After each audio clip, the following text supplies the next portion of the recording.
Hola, ¿qué tal amigos? ¿Cómo están? Muy buenas noches. Yo soy Esdras Chabot y esto es Dinero y Poder. Comenzamos el año, un buen 2024 para todos. Y recuerda usted el año pasado, después de que se bajó Samuel García de la precampaña presidencial Movimiento Ciudadano, bueno, pues el dirigente de ese partido, el dueño, Dante Delgado, dijo que en unos días más, cuando terminen las precampañas, por ahí del 20 de este mes, pues ya habrá ahí una buena apuesta mesista para intentar lograr el segundo lugar en las preferencias electorales y de ahí brincar, por supuesto, a la presidencia, tener más presencia en el Congreso y, pues, a pesar de ser parte de la oposición, que más parece del oficialismo, pues Movimiento Ciudadano insiste en que, pues, el tema de lo que podríamos llamar una oposición que dejó de serlo, estará presente en este debate. Luis Miguel González, Macario Esquetino, muy buenas noches, feliz 2024 para todos. Feliz año. Esperemos que estemos todavía aquí por mucho tiempo. Y bueno, Luis Miguel, Movimiento Ciudadano es una estructura, el año pasado lo platicábamos, que tuvo una enorme capacidad, digamos, de crecimiento como una opción, una alternativa de peso importante en lo que serían algunas entidades, liderazgos locales, fuerza que de alguna forma pues les permitió tener Jalisco, que tú la conoces muy bien, el tema Nuevo León, y de repente pues parece que al dueño del negocio, pues no sé qué le pasó, como a muchos que quieren de repente expandirse y convertirse en de lo local a lo nacional, que quieren de la tiendita volverse supermercado, pues se le acabó el negocio. Es el caso de Movimiento Ciudadano, yo diría, es una de las grandes historias políticas de 2023 y probablemente siga siendo una historia interesante en 2024. Yo lo pondría de esta manera. Tiene el reto electoral de qué tamaño va a quedar, pero luego tiene probablemente un reto más importante y es definir su identidad como partido. Exactamente qué quiere ser y qué puede ser. Y por último, que creo que es común a todos los partidos ahora, administrar los conflictos internos. Me cuesta mucho trabajo en determinados momentos decir, bueno, es en el mismo partido donde está alguien con la personalidad, las características de Dante, dialogando con alguien como Patricia Mercado, por ejemplo. Mismo Salomón Chertorivsky, por ejemplo. Lo que quiero decir es, mucho de lo que vemos alcanzó una especie de clímax con la crisis de Samuel García en el gobierno de Nuevo León, la ruptura con el PRI, la ruptura abierta con el PRI, con el PAN. Pero no es el único problema. Tenemos todavía la relación entre Dante y el grupo de Jalisco, que cuando menos podemos decir que no comparte al pie de la letra las estrategias de Dante. Para ponerlo en perspectiva, si fuera una empresa, como de hecho lo es, pues Jalisco es el accionista mayoritario de esa SA que es Movimiento Ciudadano, y si escuchamos a Enrique Alfaro, pues hay una inconformidad del accionista mayoritario porque no se le ha tomado en cuenta. El gerente no ha tomado en cuenta accionista mayoritario. Yo diría del otro lado ¿podrá seguir jugando un rol en donde de repente participa en el bloque de contención legislativo o no? ¿Podrá evitar caer en esta trampa de jugar el papel del Partido Verde o de estos partidos satélites? Y yo diría, si Monterrey o la crisis de Monterrey y Nuevo León es una muestra, parecería que se le están acabando los reflejos, los amortiguadores. Veo un partido mucho más rígido de lo que era, y es una lástima porque yo creo que en un año tan polarizado, el pluralismo sería normalmente una buena noticia. No necesariamente es el caso. A ver, antes de que Macario le entre, el tema Guadalajara, el tema Jalisco, la candidatura de Pablo Lemus es una candidatura que por sí misma puede ganar. O sea, tú ves un Movimiento Ciudadano en Jalisco que conoces muy bien como una instancia en donde habrá probablemente 3 candidatos, el de Morena, el del Frente y Pablo Lemus de Movimiento Ciudadano. ¿Qué dinámica se podrá dar ahí? Porque por un lado aparece ya Movimiento Ciudadano como más proclive pues a un oficialismo o a una opción supuestamente independiente, pues ¿le alcanza eso a Movimiento Ciudadano para ganar Jalisco? Parte como favorito Pablo Lemus en la gubernatura, y yo diría que los candidatos de MS parten como favoritos en zona metropolitana. Pero para hablar de lo complicada que es la propia negociación entre Morena, MC, Alfaro y Dante Delgado, pues tenemos que, por ejemplo, Morena está ofreciendo candidaturas relevantes a personajes locales que de alguna manera no tienen nada que ver con dejar que transite fácil MC. Veo mucho más complicado el papel del Frente, hay que decirlo. MC crece en Jalisco como una respuesta a un bipartidismo agotado. La gente le dio oportunidad al PRI de regresar. No fue un muy mal gobernador Aristóteles, pero no logró reencantar a la población con el PRI, y el PAN pasó de tener a Jalisco como uno de los grandes bastiones a básicamente ser inexistente. Lo que tiene MC en Jalisco es una buena parte de los expanistas, y es un movimiento fundamentalmente clase mediero, que también es muy importante. Y solo ya para soltar el micrófono, creo que uno de los grandes temas en 2024 es qué partido tendrá una oferta más interesante para clases medias urbanas.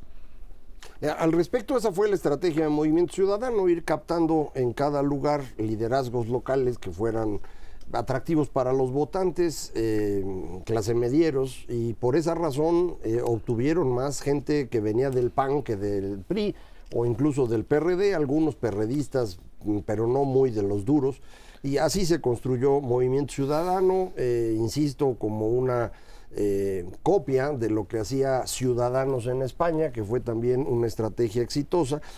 Sin embargo, pues creo que las cosas le han complicado, y decíamos hace unas semanas que platicábamos sobre el tema. En un breve resumen, lo que ha estado haciendo Movimiento Ciudadano en los últimos años. En 2021, por ir fuera de la coalición de oposición, le dio la mayoría en la Cámara de Diputados a Morena. En 2022, por sacar a su candidato del Estado de México, le permitió a Morena ganar esa entidad. En 2023 querían meter al Esquirol de Samuel García y todo le salió mal, y luego acabaron saliéndose del bloque de contención del Senado. Vamos a ver en este 2024 qué otra cosa nos ofrecen, pero hasta ahorita todo parece indicar que Movimiento Ciudadano es un satélite de Morena, que no lo quiere reconocer porque pues le permite vender entre los clase medieros. Pero creo que ahí es precisamente donde está el gran conflicto al que se refiere Luis Miguel con el accionista mayoritario.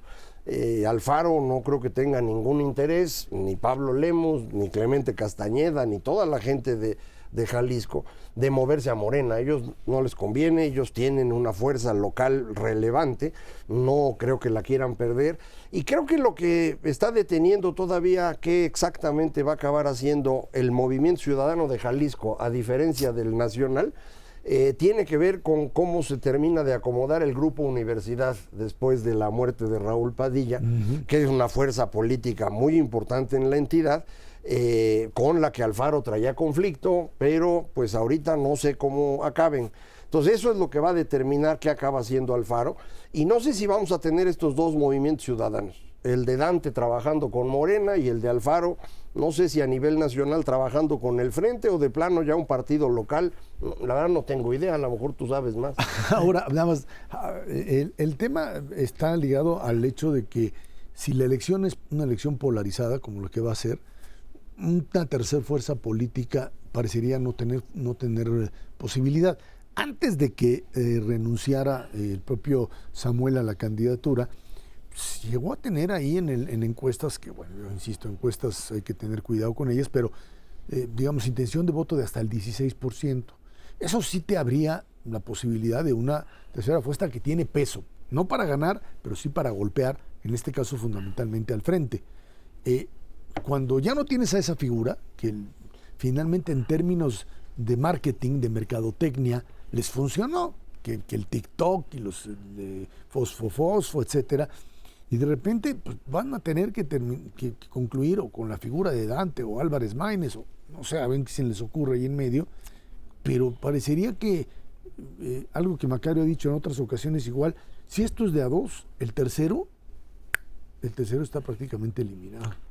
Sí, a ver, creo que hay dos cosas que representaba Samuel García, digamos, en lo evidente, no me refiero a las negociaciones políticas, en donde coincido con Macario, era un candidato que podía ser atractivo para clases medias, pero también para jóvenes. Me parece que hasta ahora ni Claudia ni Xóchitl han logrado prender entre jóvenes. Me refiero sobre todo gente que va a votar por primera vez. Claro. No sé para cuánto dé, porque también dicen si el voto de la clase media es volátil, el de los jóvenes es más volátil. Pero en cualquier caso, probablemente una parte de la intención de voto por Samuel se evapore, no vaya ni para Claudia ni para Xóchitl. Dejen de participar. Dejen de participar. Me parece que es uno de los temas, vamos a decir, que hay que empezar a ver.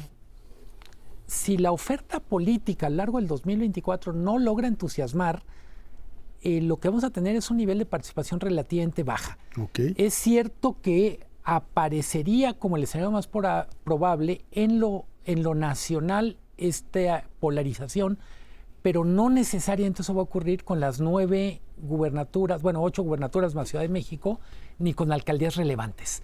Me parece que parte del problema para analizar 2024, para tratar de apuntar la linterna, es no todo va a quedar subordinado a la lógica presidencial. Va a haber muchas dinámicas locales en donde tendremos que hacer la tarea, lo pienso como comunicadores, y entender mejor que Yucatán no va a ser solo un reflejo de lo que pase en lo federal, pero lo mismo pienso en Morelos, pienso en Veracruz, entre otras cosas, porque no tendremos un fenómeno como el de AMLO en 2018 que pueda arrastrar un montón de candidatos locales. A partir de esta connotación, parecería ser que la estrategia de los partidos políticos tendría que estar manejándose en los dos niveles, ¿no? O sea, entender, el discurso en lo nacional y poder bajar de alguna forma hacia aquellos sectores de la población que no han votado, ya sea porque no tenían el derecho al voto todavía o porque anteriormente no lo hicieron. Si México tiene un promedio de votación de participación en las elecciones por arriba del 50%, en las federales presidenciales, arriba, sobrepasar el 50% parecería posible, pero si esto prende con jóvenes, llegar al 60%, por ejemplo, podría modificar incluso el propio resultado. Sí, ahora, yo creo que no hay que darle un peso excesivo a los jóvenes. Los jóvenes representan un 30% de los votos. A ver, ¿qué hablas de jóvenes? De 18 a 35 años. Hasta ahí. Eso es un tercio de los votos. De 35 hasta tu edad o un poco la mayor, tuya, por ejemplo. Son los otros dos tuyo, tercios. porque es jovencito. Es decir, México ya no es un país de jóvenes, pues, ¿no? Porque seguimos pensando eso, ¿no? Es un país ya no es un país de jóvenes. Es un país La mayor parte de los jóvenes no votan, nunca han votado en México. En otras partes del mundo tampoco les interesa mucho. Entonces, yo no me preocuparía tanto. He visto campañas de personas que andan promoviendo que los jóvenes se involucren, otras donde dicen, no, hay que lograr que los abstencionistas vayan a votar. Eso no va a pasar, mano. Cuando alguien no quiere votar, no vota, no hay manera. Es decir, aquí la parte relevante del asunto es si realmente se polariza la campaña y están las dos candidatas compitiendo en serio, eso solito es lo que va a generar una gran afluencia a la votación. Por eso el gobierno del presidente López Obrador ha insistido en decir que la campaña de Xóchitl no avanza, lo repiten todos sus amanuenses que tiene por todas partes, los medios de comunicación, para que la gente diga, no, pues esto ya está resuelto, porque si es así, entonces no van a votar. Eso fue lo que pasó en Estado de México, ya platicaremos, pero si hay competencia y la gente percibe la competencia, la gente va a votar. Y lo que uno puede aspirar en México es entre 60 y 70%, sería una afluencia considerable, más allá de eso es poco probable, pero entre 60 y 70 puede ocurrir. Estoy totalmente de acuerdo. Entre más posibilidades de que esto sea competido, va a generar más voto. Pero yo quiero volver a un punto, la importancia de ver el voto 2024, no solo en términos de derecha, izquierda, centro, sino por grupos de edad, demografías. También sabemos que los adultos mayores, tercera edad, sí votan. Sí. Y va a ser bien interesante qué pueden ofrecer las campañas para la tercera edad. Alguien diría, no hay disputa porque ya la tienen en el bolsillo la 4T.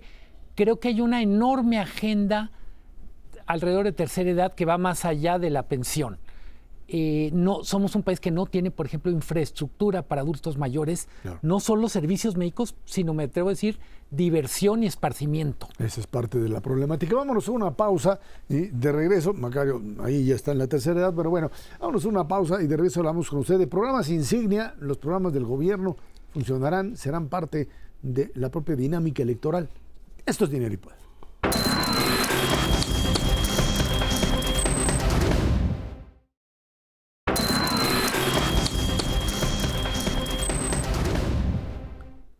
Las obras insignia del presidente López Obrador están muy lejos de trabajar al 100% antes de que termine este sexenio.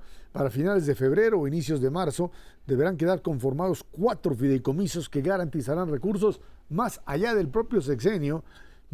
Ya sin él al mando, pues veríamos si esto funciona o no. Para 3 de sus grandes obras, el Aeropuerto Internacional Felipe Ángeles, el Tren Maya y el Tren Transísmico, tendrían que estar ubicados precisamente en esta dimensión. El objetivo es mantener la operación y realizar mejoras y el mantenimiento que pues ahí esté presente independientemente de quién gane la elección. Obras insignia, cada gobierno tiene siempre la intención, Macario, de plantear lo que serían directamente, esto es lo que yo dejo y ahí está mi obra y el signo. En este caso parecería ser que la apuesta corrió hacia un nivel pues más allá, no sé si en tiempos de Miguel Alemán a lo mejor, pues esta idea de dejar obra, aunque dicen siempre que con la obra siempre sobra. Entonces creo que estaríamos en esta dimensión en donde las obras pues primero tienen que demostrar en este caso que son rentables y 2, pues que se pueden terminar realmente en el tiempo en el que se planteó, ¿no? Bueno, eso ya no ocurrió. Ninguna claro. de esas dos cosas ocurrió. No se terminaron cuando se dijo que se iba a terminar. Hasta hoy Dos Bocas no ha refinado. No creo que alcance a refinar en lo que queda del sexenio. El Tren Maya ya lo inauguraron, pero nomás el tramo que va de Campeche a Mérida y tal vez hasta Cancún. A ver cuánto la gente le gusta utilizarlo. No está barato, no es rápido. De manera pues que ahí es poco probable que haya ingresos, lo dijo el mismo presidente, aquí no va a haber utilidades, no es lo que estamos buscando. Dice uno, pues espérate güey, la lana era mía, ¿cómo te la gastas en algo que no va a dar rendimientos? ¿No? Lo mismo con Dos Bocas, nunca se va a poder pagar porque gastaron tanto que ya no va a alcanzar con lo que se refine. El Felipe Ángeles, que es el único que opera con pérdidas, entonces tampoco estamos ganando ahí. O sea que en ganancia ninguno. En fecha de terminación, pues todos han terminado tarde, pero lo más curioso es lo de los fideicomisos, porque López Obrador llegó al gobierno quejándose de los fideicomisos que eran para robar, y entonces se robó todos, los saqueó por completo, usó el dinero para 1000 cosas distintas, y ahora dicen, ahora vamos a hacer fideicomisos, porque son mis obras, entonces así que me las cuiden. Pues sí, es una falta de respeto esto, ¿no? Porque esta manera de administrar con fideicomisos que tienen mucha lógica, pues debe tener lógica para todas las cosas, no nomás para lo que le gusta al señor de turno, porque el señor se va a ir dentro de unos meses y entonces el que siga a lo mejor dice, no, pues está muy mal el fideicomiso del Tren Maya, lo quito, me tomo todo el dinero y ahora lo voy a usar para repartir vacunas y el que siga va a hacer otra cosa, así no se puede. Entonces, yo creo que ha estado actuando mal, son obras insignia y lo que nos deja como insignia es gastó mucho dinero, no se va a recuperar la inversión y lo hizo manipulando los fideicomisos de una manera poco Luis Miguel, respetuosa. de alguna forma estas obras terminaron siendo, digamos, parte de la explicación del repunte económico en términos de cada uno de los estados, ¿no? O sea, en Tabasco sí. En Tabasco sí. Y en la industria de la construcción. Y en la industria de la construcción, ¿no? Y bueno, por ahí se puede, digamos, explicar parte del crecimiento. Sí, pero solo para poner las cosas con sentido común, el propósito de una obra no es generar empleos mientras se construye, sino generar riqueza una vez que entra en operación. creo que una cosa que no hay que perder de vista es con las obras insignia se fortalece el ejército como empresario. Va a ser el administrador del Tren Maya, va a ser el administrador del aeropuerto. Del transísmico también. Y del transísmico. No mencionamos el aeropuerto de Tulum, del que se habló menos. Es un aeropuerto muy importante. Yo creo que era más necesario ese aeropuerto que el Felipe Ángeles, por ejemplo. Pero en cualquier caso, enfatizar, no solo son obras insignia por lo que la narrativa del presidente dice, sino porque significan que cerramos el sexenio con el ejército, las Fuerzas Armadas, como un grupo empresarial muy importante. Grupo empresarial al que las mejores prácticas internacionales dirían tiene que tener una rendición de cuentas más parecida a empresas que cotizan en bolsa, empresas públicas, que a la rendición de cuentas a la que están acostumbradas las Fuerzas Armadas. Es cero. Decía Macario, el tema si no da utilidades. Hay un concepto que tampoco se ha, digamos, al que no le hemos exigido más al gobierno, que es rentabilidad social. Yo entiendo que puedas decir, oye, no le pidas dinero como retorno a una obra como puede ser el Tren Maya, pero evalúalo a partir de criterios de rentabilidad social. ¿Qué impacto puede tener en el desarrollo de la región? Lo cierto es que uno de las grandes cosas que nos quedó a deber el gobierno son planes ejecutivos, proyectos ejecutivos de las grandes obras. El caso de Dos Bocas es el único de las obras emblemáticas que no va a caer en las Fuerzas Armadas, pero cae literalmente en manos de una empresa que se está muriendo. La secretaria Nale, ahora candidata al gobierno de Veracruz, decía es que, entre otras cosas, las calificadoras están haciendo mala evaluación de Pemex porque, por ejemplo, ahora tiene un activo como la refinería que no está considerado. Le digo, no lo consideran, yo creo casi por compasión. Es decir, lo que tenemos en el caso de Dos Bocas es una obra que costó una fortuna, pero que su rendición de cuentas ha sido muy deficiente, al punto que no hay actualizaciones del costo de la obra. Sabemos por lo pronto que van más de 16,000 millones, pero no sabemos cuánto más. La cifra de 16,700 millones era de mediados del año pasado. O sea, podemos suponer que estamos por encima de 18,000. Un empresario que sabe mucho el tema me decía, calcula los gastos operativos son equivalente al 8 o 10% de lo que te costó algo. Dicho de otra manera, Dos Bocas va a costar 1,800 millones de dólares anuales ya funcionando. Y para eso tendrías que justificarlo, digamos, como cada uno de estos proyectos, si no por la rentabilidad como empresa privada, que entiendo que es otra cosa, pero una empresa estatal tendría que decir, me costó esto, lo que tú decías, pero al mismo tiempo se crea uno alrededor de él, y esto es rentabilidad social, otro tipo de negocios, otro tipo de crecimiento del empleo, otro tipo de nivel de vida de la población. Incluso cambio cualitativo. El problema con Dos Bocas es que, lejos de contribuir a la transición energética, es una especie de freno de mano. Para hacer posible que Dos Bocas sea viable, tienes que retrasar la transición, por ejemplo, en vehículos eléctricos o híbridos. Así es. Yo creo que no va a ser viable Dos Bocas de ninguna manera ya por el costo al que tú te referías, simplemente no se puede pagar eso. El negocio era comprar, como hicieron en Deer Park, compraron la segunda mitad que no era del gobierno mexicano, pero había otras refinerías ociosas en Texas que se pudieron haber comprado a una fracción del costo de esta cosa y se hubiera recuperado la inversión en 1 o 2 años. Esto, cuando el cálculo era 8,000 millones de dólares, que era el cálculo original, yo había estimado que se necesitaban 42 años para recuperar la inversión. Si van a ser 25,000 millones de dólares, pues estamos hablando de que necesitas poco más de un siglo. Ya no va a haber un siglo de refinación. Hay una manera de resolver esto, y es cierra las 6 refinerías del Sistema Nacional de Refinación y usa Dos Bocas nada más. Y con eso podrías tener una cierta ganancia social. porque las 6 refinerías que tenemos pierden un montón de dinero, contaminan mucho. En el caso de Salamanca, pues es el origen del huachicol y de toda la violencia de Guanajuato. Entonces sí habría ganancia ahí si tú cierras todo y te vas a Dos Bocas. Pero ahí la problemática está planteada en el hecho de que Dos Bocas no tiene la capacidad para refinar toda esa o la cantidad de petróleo que finalmente se maneja, porque además, que esa es la otra contradicción, no te alcanza, estás produciendo cada vez menos petróleo y eventualmente tendrás que importar mayor cantidad de gasolina. Eso de cualquier manera. O sea, el petróleo es tan poquito que ya no te alcanza. O sea, el petróleo mexicano puede producir 1/3 de gasolina. Así es. Estás sacando 1,5 millones de barriles diarios, puedes producir 500,000 barriles diarios de gasolina, estás consumiendo 1,000,000 de barriles diarios. Entonces, la mitad la tienes que importar. Dos Bocas podría refinarte 300,000 barriles, entonces a lo mejor puedes sacar algo de ahí. Si es cierto que la calcularon bien, eso ya lo veremos después. Hay que recordar explícitamente el proyecto de Dos Bocas se justifica diciendo vamos a recuperar la soberanía en materia de combustibles.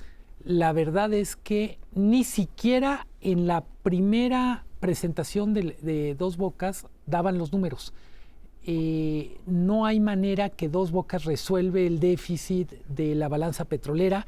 Hay que decir, a partir de más o menos 2016, México ya es deficitario en balanza energética. ¿Qué significa? Lo que exporta en forma de petróleo, gas, derivados del petróleo, no alcanza para pagar lo que compramos.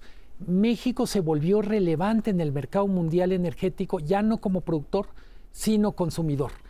México es un enorme consumidor de petróleo o de petróleo y derivados. Solo para ponerlo en perspectiva, es uno de los 5 mayores mercados del mundo en gasolinas. De ese tamaño es México.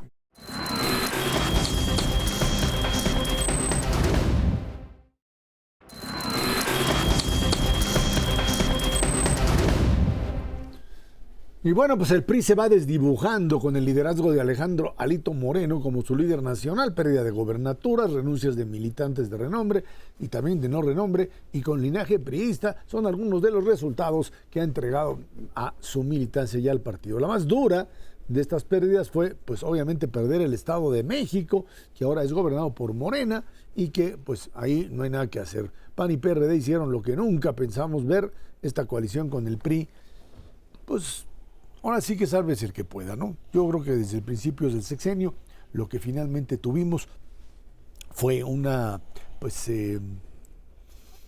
lo que podríamos llamar una especie de cataclismo para los partidos políticos. Morena no solo gana la elección del 18 de calle el presidente, sino que pues genera un terremoto en los partidos. En el PRI fundamentalmente, los panistas tampoco, que se asumen como la oposición real, terminan siendo rebasados, y un PRD que prácticamente se desfonda.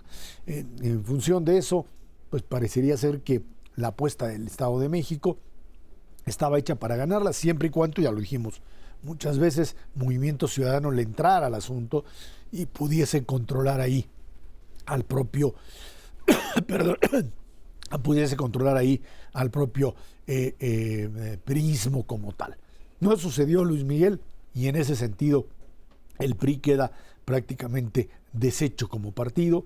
Muchas de sus principales figuras se van a Morena, otras se pelean entre sí, el caso Osorio Chong, y finalmente es el partido de Alito el que negocia el Frente Amplio en algo que para muchos sigue siendo pues una situación no de lo mejor ni para el partido ni para el propio Frente. Sería, creo que en algún sentido es injusto culpar a Alejandro Moreno de la crisis del PRI, porque literalmente al PRI lo mataron muchos. Yo diría, la muerte, lo que estamos viendo este sexenio, en buena medida tiene mucho que ver con lo que pasó el sexenio pasado. La última gran oportunidad que la sociedad mexicana le dio al PRI fue el sexenio de Peña Nieto. Y literalmente trabajaron muy duro para aniquilarlo. Entonces yo diría, a Alejandro Moreno se le puede responsabilidad de no haber rescatado algo que ya estaba en ruinas, pero la destrucción empezó antes. De todos los datos que a mí me llaman la atención en este escenario 2024 es la cantidad de gente que dice que que nunca votaría por el PRI. Los negativos son probablemente más interesantes para entender la crisis del PRI que cualquier otra estadística, incluyendo cuántos estarán dispuestos a votar. En cualquier caso, y esto es lo paradójico, el PRI es un partido que sigue teniendo presencia en municipios chicos. Cuando decimos perdió gubernaturas, no es un contendiente en la mayor parte de alcaldías, pero cuando hablamos de municipios de menos de 50,000 habitantes, el PRI tiene todavía gobierna eso. La única nota positiva de 2023 para el PRI fue Coahuila. Y de alguna manera también nos da una idea de hay una parte de la sociedad mexicana, pienso en el norte, sociedades clase medieras, industriales, donde pueden con candidatos del PRI siempre y cuando representen esto y no dinosaurios o delincuentes. O delincuentes, sin duda. Yo creo que tiene toda la razón Luis Miguel. Alejandro Moreno, Alito, es el último de una cadena de destructores del PRI, pero también es un fenómeno global. En todo el mundo los partidos políticos están siendo despreciados por los votantes porque ya no son capaces de ofrecer lo que los votantes quieren. Con la aparición de las redes sociales, la discusión pública se ha pulverizado. Ahora hay un montón de temas en discusión que los partidos políticos no pueden procesar.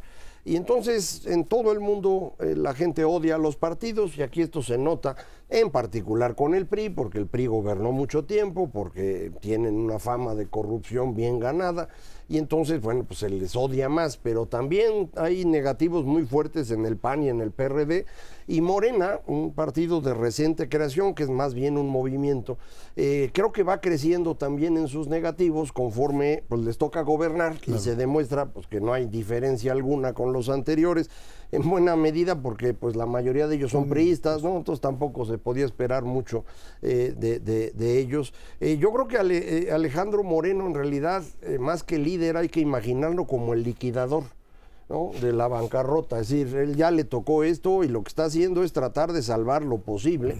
Para eso, pues entran en coalición con PAN y PRD. En todo, desde hace tiempo, desde el 21. Desde el 21, y en el 21 les fue bien.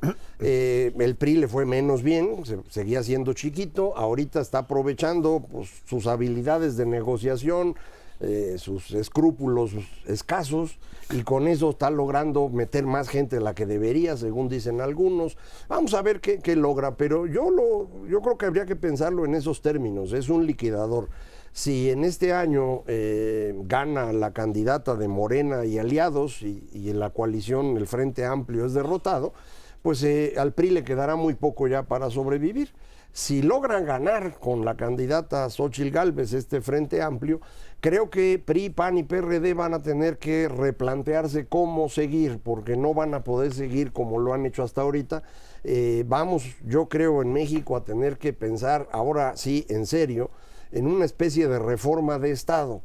Hay otras cosas que son como muy urgentes, seguridad y finanzas públicas y demás, pero necesitamos abrir el mercado a que los partidos se reacomoden, porque ya no van a tener futuro. En este caso segundo que digo, suponiendo ganar a la candidata Xóchitl Gálvez, lo que desaparece es Morena.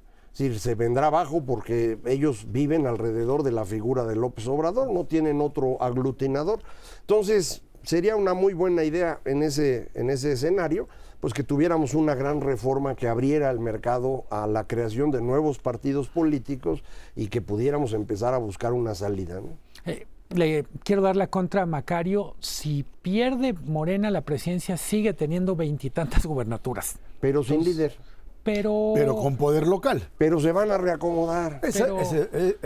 Depende cómo se estructure el nuevo sistema, ¿no? Y solo poner en la mesa una cosa, la decadencia y eventual muerte del PRI no quiere decir decadencia y muerte del priismo como cultura política. ¿No es Morena? Creo que mucho de lo que tenemos en Morena, pero me atrevo a decir también en el PAN, así es lo que Castillo Peraza llamaba el pequeño priista que todos llevamos adentro, que es esto de, hay una forma de operar en la política mexicana que nació con el priismo y que da muestras de un vigor y de una vitalidad impresionante independientemente de los resultados que tenga el PRI en las urnas. Yo diría, ¿qué rescataría de esta cultura priista? Cierta capacidad para procesar las diferencias, cierta manía por negociar, que era muy priista, y de lo demás muy poco. Ahora, hay que recordar que finalmente el PRI, junto con PAN y PRD, llegan a la conclusión que necesitan un candidato que pueda ser competitivo. Y resultó que Xóchitl Gálvez era la candidata, es cierto, aparecía como panista, pero que estaba desligada de los partidos políticos, o por lo menos aparecía como una figura que llamaban ciudadana, después de lo que sucedió todo este año con las manifestaciones en favor del INE, etcétera, etcétera, el tema de la Suprema Corte de Justicia. Pero a la hora que arman equipos de campaña, finalmente los partidos siguen siendo una parte fundamental. O sea, esta idea que algunos teníamos, y asumo que yo la tenía, de que los partidos tendrían que haber utilizado, incluyendo al PRI, fundamentalmente al PRI, la idea de que tendrían que estar atrás de la candidata, atrás de los ciudadanos, que ya son nombres impresentables, y que en función de eso PRI, PAN, PRD, los priistas que todos llevamos dentro, ahí en esos lugares, pues tendrían que haberse quedado atrás y haber permitido una especie de movimiento en torno a la figura, un poco lo que hizo Fox durante la campaña. Pero hasta ahora, inicios de año, no hemos visto más que un reagrupamiento en donde figuras con peso político, priistas, aparecen en la campaña de Xóchitl. Claro, del otro lado, digamos que no tienen ningún problema porque ya han sido asumidos, como ahora sí que purificados, y son parte de Morena. Pero en el tema de Xóchitl Gálvez me parece que esta idea de seguir viviendo con el PRI atrás, en PAN por supuesto, en menor medida PRD, pues termina siendo, no sé si el impulso que necesita o simplemente el bache por donde pues no se puede seguir ascendiendo. Bueno, yo creo que efectivamente está ocurriendo. Es difícil deshacerse de los partidos cuando ellos son los que tienen el registro con el cual vas a competir. Así es. Creo que Xóchitl Gálvez no ha logrado hacerlo. No sé si esto sea una decisión temporal en lo que esa candidatura se formaliza y a partir de ahí pueda romper con los partidos, o si de plano pues está replegando porque ella no ha podido construir un grupo sólido ciudadano a su alrededor. Esto me imagino lo sabremos en los próximos días. Creo que en beneficio de la señora Gálvez le convendría aminorar en lo posible la presencia de los partidos políticos, pero insisto, ellos son los que tienen los registros. Esa es la parte difícil y por eso pues, mi idea de que en algún momento podamos tener una reforma profunda del tema político y electoral. Yo pienso que una de las verdades amargas que aprendimos en 2023 es la sociedad civil. Necesitamos más sociedad civil, pero la sociedad civil participa de manera intermitente en la parte más pesada de la política. De alguna manera participa en momentos épicos como marchas y eso, pero en el día a día se diluye. Y los partidos, a pesar de la crisis que se vive en el mundo, mantienen todavía el control del cuarto de máquinas. Y un solo apunte muy breve. Uno de los personajes, mencionabas Vicente Fox, uno de los personajes que en este momento juega un papel más patético en el mapa político es precisamente Vicente Fox. Ya, dejémoslo ahí a un ladito, a ver si regresan X o no regresa. Vámonos a una pausa y de eso hablamos el terrorismo como uno de los instrumentos de presión política en muchos lugares del planeta. Esto es Dinero y Poder.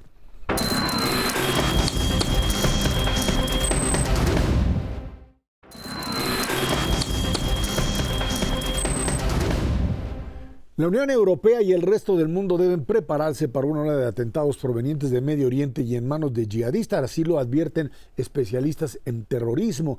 Estiman que lo que sucede entre Israel y Hamas es un incentivo para el Islam radical que solo espera un pretexto para salir y hacerse presente mediante atentados, aunque advierten que hay pocas posibilidades de que estos pues se den a gran escala. A ver, Macario, Luis Miguel tuvo que retirarse. Estamos hablando fundamentalmente de un fenómeno que en los años 70, 80 todavía, estuvo presente en Europa y eran la existencia de movimientos terroristas asociados al Islam, fundamentalmente en los 70s y 80s al tema de la causa palestina. Y esto generó en Europa una gran cantidad de atentados que luego fueron controlados y desmantelados. Hoy lo que tuvimos es una transición de lo que eran demandas nacionales de los estados nacionales árabes, incluyendo el tema palestino, y el traslado desde 1979 con la creación de la República Islámica de Irán, de todo un movimiento islámico que tiene como discurso, como proyecto, no la afirmación del mundo musulmán, árabe y no árabe, sino fundamentalmente el hecho de contraponer la cultura occidental como un mal al que hay que exterminar, al que hay que hacer pedazos. Hay que recordar que como consecuencia además, Macario, de la caída de lo que serían los niveles de vida en muchos de los países musulmanes, se dio una migración importante de musulmanes a Europa, que ha contribuido sin duda en muchas ocasiones, tanto en términos de fuerza de trabajo como en trabajo intelectual. Pero el Islam tiene un problema, y tiene el problema de que los grupos radicales se han apoderado de buena parte del discurso y de la práctica, y lo han convertido en un choque de civilizaciones, lo que puede existir y lo que no debe existir. Y esto es, digamos, lo que en Occidente se ve como el gran dilema, permitir en el marco de la pluralidad democrática que estas personas ingresen a los países, se vuelvan parte de ellas, pero que no estén dispuestas a respetar la parte, digamos, occidental de la pluralidad, y que vengan con un discurso en donde cuestionan y critican lo que llaman la hipocresía occidental, pero en sus propios países establezcan modelos dictatoriales islámicos. Y eso es un poco una de las problemáticas que tenemos en este momento. No la convivencia entre el Islam y el mundo judeocristiano, llamémoslo así, sino prácticamente el hecho de que el Islam radical toma la bandera de la autenticidad y con eso termina destruyendo la posibilidad de la convivencia, Macario. Yo creo que lo planteaste muy bien. En los años 70 lo que tuvimos fue una gran cantidad de ataques al capitalismo, así es como se planteaba. Entre ellos estaban los grupos árabes pro-palestinos en aquella época. La OLP, la Organización para la Liberación de Palestina, era un grupo que se había construido esencialmente desde la izquierda, desde el apoyo soviético para enfrentar al capitalismo yanqui, y por ahí de camino a Israel y demás, y fuera o adicional a estos movimientos árabes contra el capitalismo, tenemos a los extremistas izquierdistas como la organización Baader-Meinhof o como Brigadas Rosas, etcétera, que son las que van a estar generando mucho conflicto, especialmente en Europa, como respuesta a la gran derrota que significó 1968 para la izquierda global. Eso se desaparece en los años 80 prácticamente. Y ahora lo que tenemos es un gran ataque a Occidente. Como tú lo dijiste ahorita, ese ataque a Occidente está impulsado, por un lado, por Irán. En el caso que estamos hablando de Hamas, es una organización financiada y en buena medida dirigida por Irán, pero también es un fenómeno que vemos desde Rusia y desde China. El enemigo es Occidente, y esto pues puede reflejarse en estos movimientos terroristas, pero a mí me llama mucho la atención, y creo que esa es la parte que debemos estar muy atentos, a que así como en los años 70 los movimientos anticapitalistas también surgían desde Europa, hoy los movimientos en contra de Occidente surgen en Occidente mismo.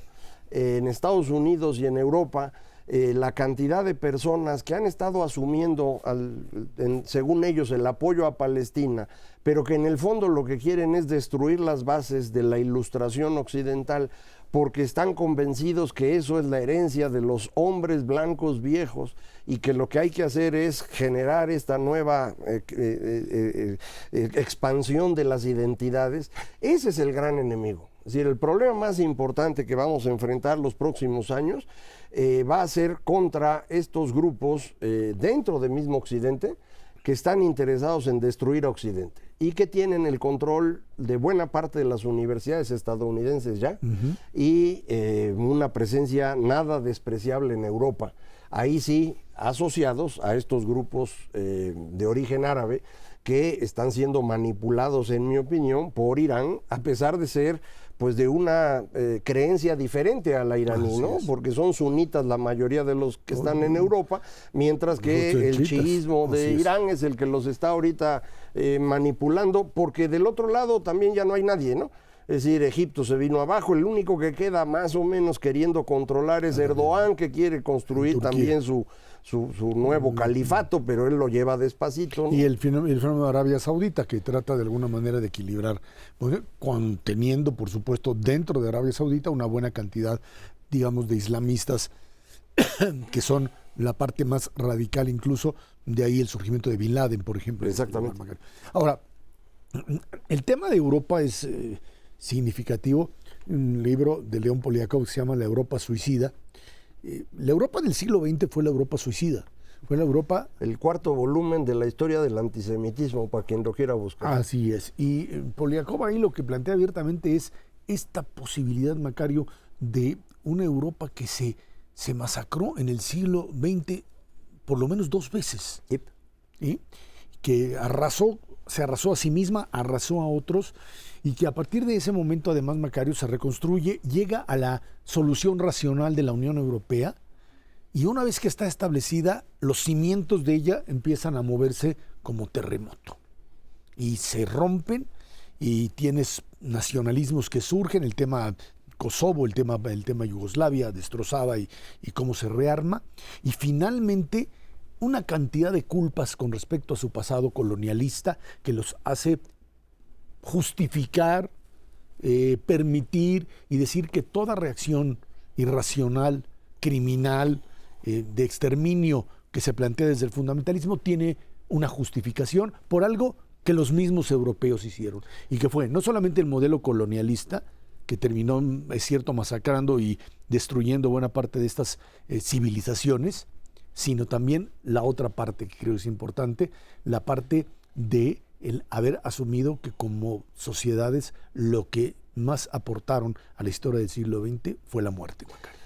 Sí, yo creo que es una mala interpretación de parte de los europeos de cuál es su papel.